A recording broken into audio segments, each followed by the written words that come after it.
What's up, everybody? Rob here. So one of the more bizarre economic phenomena is that of the bubble. Basically, where a particular good or service is overvalued, people start pouring their money into this, hoping to make a quick buck, only for the price to collapse and leaving everybody scratching their heads wondering what exactly went on. And one of the first, and honestly one of the more bizarre bubbles, was that of Dutch Tulip Mania, which gripped the Netherlands in the early portion of the 17th century. So without any further ado, a quick look at Dutch Tulip Mania. So tulips were first grown in the Ottoman Empire, where they were first discovered by Dutch travelers in the 16th century, who brought them to the Netherlands, and they became exceedingly popular there, especially among the upper classes who could afford them, basically as a rare import luxury good from the Far East, which at that point, the Ottomans were the mysterious East. And they were part of a culture of conspicuous consumption of the upper classes. Now, in the 16th and into the 17th century, this was a time of great economic change throughout Europe and the Netherlands in particular. Now, the guild-based economic system that was dominant throughout the Middle Ages was being replaced by the beginnings of market economies, what we would today consider free market capitalism, and the Dutch in particular had a very sophisticated economic system. In 1602, for example, the Dutch created the world's first stock exchange, possibly the world's first. It really depends on how you define these things. But yes, 1602 was the creation of the Dutch stock exchange. The port cities of Amsterdam, Haarlem, and other ports became a center of commerce throughout Europe and the rest of the world. Now, people were making money hand over fist more than any other time in history, and as a result, people had more money to spend on luxuries, and this included the tulips. Different varieties, of course, cost different amounts of money, basically supply and demand, how rare are they, that sort of thing, what do they look like, etc. But things were going along, fairly typically until a freak thing happens. For some odd reason, in the 1630s, some of the bulbs, which were usually solid in color, or the blooms rather, they're solid in color, became streaked with feathery or fiery patterns like you see here. Now, these varieties became highly sought after and valuable, increasing their price exponentially. Now, there's a bit of a problem. It was later discovered in the 20th century with testing of these things. Exactly how they tested, I have no idea, but they did. The streaking is caused by a virus, which actually turns the solid colors into streaks of many different colors, basically breaking the petals on an internal level and causing the patterns you see there. And this, of course, makes the bulbs more fragile and more difficult to grow. However, they didn't know this at the time, and everybody wanted these new, cool, streaked or multicolored flowers.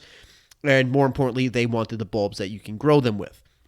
And by the start of the 1630s, there was already an expanding market for tulips, particularly the bulbs, and this only drove the demand even higher. Now, the problem here, on a very practical sense, is that you can only grow so many tulips, and you can only produce so many bulbs, and you can only do so fast. This led to the creation of what is now known as a futures market. So basically, you would have a grower or a buyer who wanted to buy tulips or the bulbs. He would go over to a grower and say, okay, I would like to buy some tulips. The grower would say, I'm all out. I'm all contracted out for, I'm going to give to other people. I'm already promised to them. And so the buyer would say, okay, I'll buy next year's crop or next season's crop. Now, these plants haven't been planted yet. They don't actually exist yet, but I'm going to buy them anyway, even though they don't exist. Hence the creation of a futures market. And this inevitably led to the creation of speculative markets.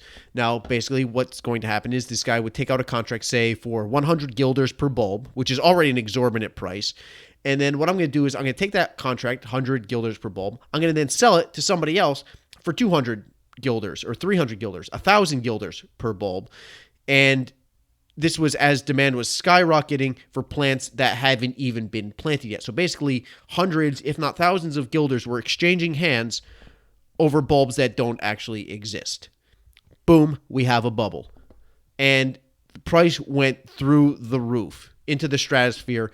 Things were absolutely insane. For example, in December of 1636, one bulb sold for 125 guilders, which is already an exorbitant price.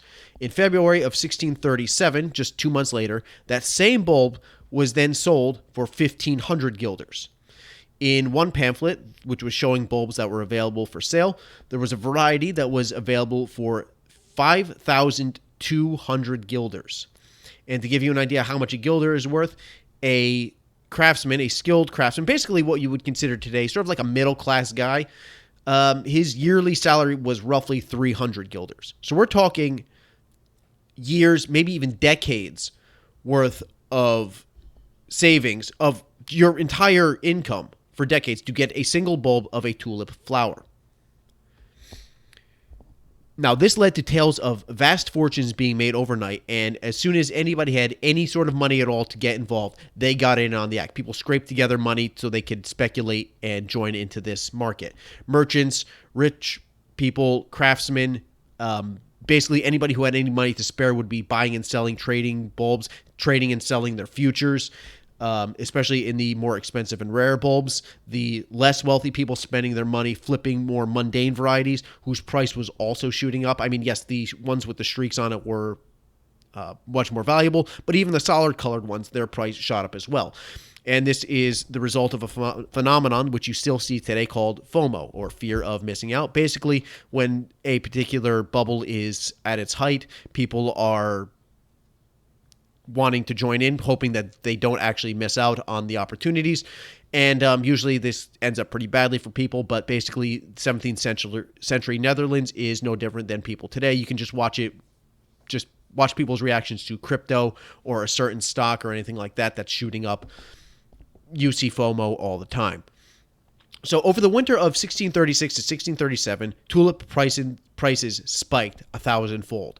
A single bulb of the Semper Augustus variety went from 5,500 guilders in 1636, which is already several decades worth of money for the average middle-class person, to well over 10,000 guilders by January of 1637. It was absolutely insane. There was absolute madness in the streets. People were arguing over this in taverns. They were selling.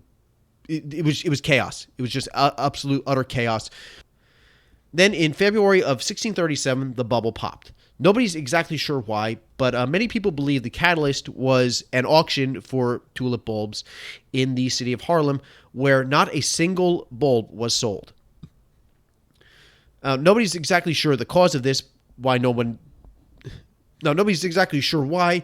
Many people speculate that it actually has to do with nobody actually wanted to pay the obscene prices for flowers that don't actually exist yet. There were still, the futures market going on here. Others say that the prices were so inflated that nobody could afford even the cheapest of bulbs, and people priced themselves out of the market.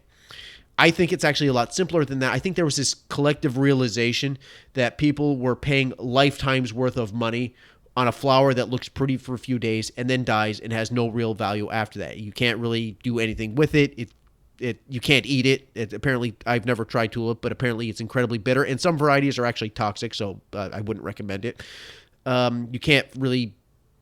It's not worth for animal feed. You can't make medicine out of it. Like, there's really no... It looks pretty for about a week, and then it just kind of dies, and that's pretty much it. And everybody just kind of collectively realized, wow, this is really stupid. What are we doing? So how many people went bankrupt after the bubble popped? Actually, not very many. People negotiated contracts with one another, promising to pay eventually in the future, but very little money actually exchanged hands. Tales of rags to rags again were highly exaggerated. It did happen, but not on the scale that pop culture tends to make it seem. A lot of these were tales from, like, I heard it from a guy who heard it from a guy who heard it from a guy, but, very little actual evidence to suggest that, there was widespread bankruptcies or people losing their money. Now, overall, most of the money that did exchange hands was by wealthy merchants who could just absorb the loss. They were rich enough to do so, and oftentimes the ones who were holding the bag when this was all said and done were the growers, who were just kind of out of luck. But these were such a small percentage of the Dutch economy that the rest of the economy humbled along just fine, and basically so ended one of the more bizarre chapters in economic history. And this could be a warning to all of you not to fall prey to FOMO. Do not fear missing out. Just, if you are interested in investing in something, do your research, make careful, well-calculated decisions, and basically don't do anything stupid. Crypto. Yeah, did I say that out loud? Yeah. Well, in any case, know when to get out and don't ever invest in anything that you're not willing to lose. So with that out of the way, I just wanted to say that is it for this video. Please hit the like and subscribe button. More videos coming out whenever I get around to it. Have a good day. Don't have a good day. Your adults have any kind of day you want. See you later.